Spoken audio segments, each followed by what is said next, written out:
Bangladesh shipping corporation বিএসসির বহরে নতুন করে যুক্ত হচ্ছে দুইটি বাল্ক কার্গো বা খোলা পণ্যের জাহাজ। বিএসসি প্রতিষ্ঠার 53 বছর পর প্রথমবারের মতো নিজস্ব অর্থায়নে জাহাজ দুটি কিনছে তারা। 55 থেকে 65,000 টন ধারণ ক্ষমতায় এই বাল্ক কার্গোগুলো কিনতে ব্যয় হবে প্রায় 800 কোটি টাকা। এ নিয়ে নাজমুল সাদিকের রিপোর্ট, ক্যামেরার সাথে ছিলেন সঞ্জীব দে। 1972 সালে যাত্রা শুরুর পর সব মিলে 44টি জাহাজ সংগ্রহ করে বাংলাদেশ শিপিং কর্পোরেশন বিএসসি, যার প্রতিটি সরকারি টাকায় কেনা। তবে ক্রমাগত লোকসান ও অনিয়মে জাহাজের সংখ্যা নেমে আসে 8টিতে। কিন্তু সবশেষ অর্থ বছরে ইতিহাসের সর্বোচ্চ 253 কোটি টাকা মুনাফার পর নড়ে চড়ে বসেছে বিএসসি। প্রথমবারের মতো নিজেদের টাকায় কিনছে জাহাজ।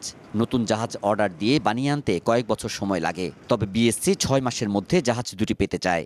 এজন্য কৌশলও ঠিক করা হয়ে গেছে।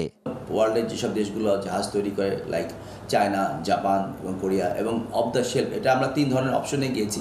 একটা হচ্ছে যে ব্র্যান্ড নিউ শিপ, অথবা কোনো ইয়ার্ডে জাহাজ তৈরি হচ্ছে তারা সেল করে দিচ্ছে, অথবা অফ দ্য শেলফ।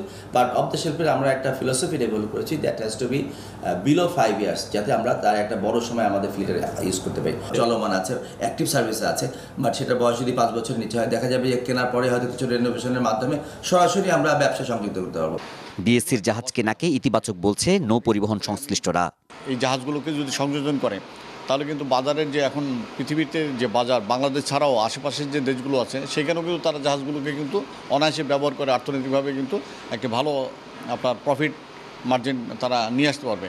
এতে করে আমাদের দেশে কিন্তু যে বিদেশি মুদ্রার, সেই মুদ্রার একটি আমাদের দেশে থেকে যাবে।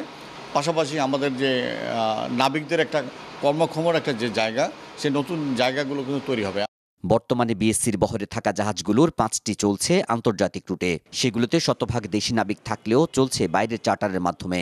নতুনগুলো নিয়েও একই ভাবনা বিএসসির। এই মুহূর্তে আমরা ওয়ার্ল্ড ওয়াইড গ্লোবালি আমরা অপারেট করছি।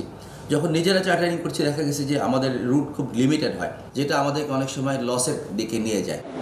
55 থেকে 65,000 টন ধারণ ক্ষমতার 2টি বাল্ক কার্গো বা খোলা পণ্যের জাহাজের জন্য ব্যয় ধরা হয়েছে প্রায় 800 কোটি টাকা। নাজমুল সাদিকি, মাছরাঙা সংবাদ, চট্টগ্রাম।